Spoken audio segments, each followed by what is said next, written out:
वाल्मिक कराड याच्या दोषमुक्तीच्या अर्जाचा निकाल न्यायालय दिनांक 22 जुलै रोजी देणार आहेत असं आज त्यांनी स्पष्ट केलं.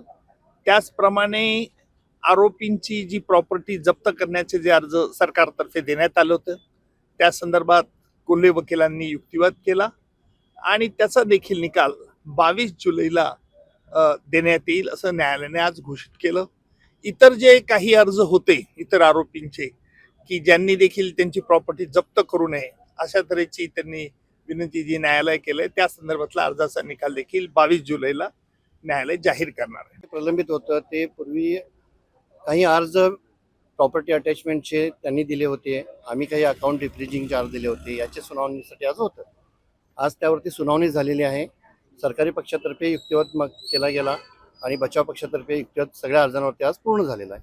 आता त्याच्यावरती आदेशासाठी पुढील तारीख दिलेली आहे. डिस्चार्ज अर्जासंदर्भात काही आज निर्णय झालाय का? त्या संदर्भात काय नाही, आज डिस्चार्ज अर्जासंदर्भात काही निर्णय नाही. त्यावरती यापूर्वीच युक्तिवाद दोन्ही पक्षांचा पूर्ण झालेला आहे.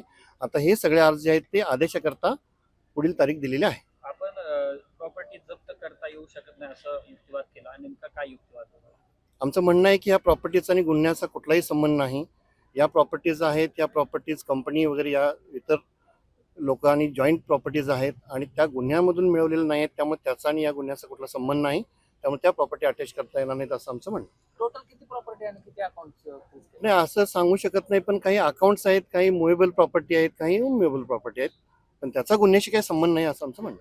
सर, कराड यांना नाशिकच्या कारागृहात हलवण्याची एक शक्यता वर्तवली जाते, काय नेमकं सत्य आहे? नाही, त्याबद्दल आमच्या तरी ऐकिवात काही नाही आणि ते